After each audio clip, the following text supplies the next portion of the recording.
Welcome back to expertvillage.com. In this segment of How to Teach Piano, I would like to help your students figure out the staff again. I know we've already discussed how to look at the staff, how to explain the staff, all of these wonderful things, but it's really important to remember that the kids don't get it for a while. It takes a long time to make that sink in and to make it make sense. So what you want to do is reference it. Go back and act as if everything is normal, act as if they understand it, and then 1 week remind them of all the things they might have forgotten about the staff. So one of the first places to start is with guide notes. You've already explained everything about this. But the most important thing about the F clef, about the bass clef, is where the F is. So if you can find a way to make it fun, and I would recommend a dry erase board. One of those things works really, really great. A dry erase board with staffs already on it, or staves already on it. It's fantastic. So you have a bass clef. Take some notes. Any kind of notes, quarter notes, whole notes, half notes. If they know dotted half notes, fantastic. If they know eighth notes already, fantastic. And see if you can have them practice on the F in random rhythms.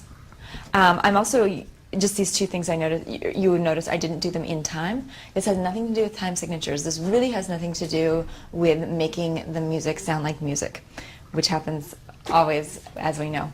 This really has to do with seeing if they can make one note happen on the piano. So I have this great note, last 4 counts. 1, 2, 3, 4, 1. Perfect. And they'll find it really, really easy, and it makes them feel good that they can do something really, really easy and they can do it really, really well. Then you add another note, in this case a G or an E. So you have F, F, G. Really cool, because that's just one change. They don't have to deal with like a huge amount of changes. They can see that F is here, so that means G must be here, and that'll be really easy for them.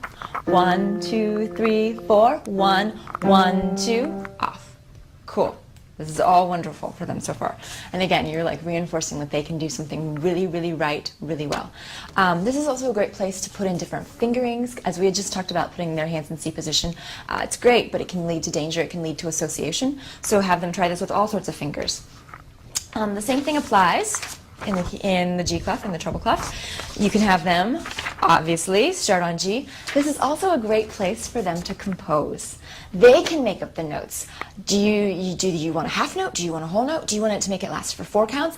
And they might not even know the names half note and whole note at this point, but they do know, oh, I can make notes last for different amounts of time, which is really cool to them. And it sort of gives them the creator feeling, like, yeah, I'm in charge here.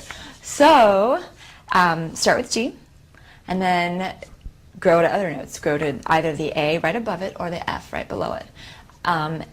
Watch out, because you're dealing with F and G in this staff too. Just make sure that you acknowledge that this F and G are different than this F and G.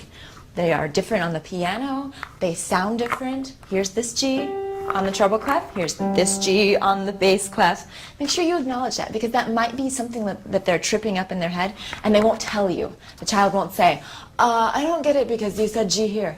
That's not something that they can articulate, but that's something that you can anticipate for them. So using guide notes is a fantastic way to reinforce their knowledge of the staff.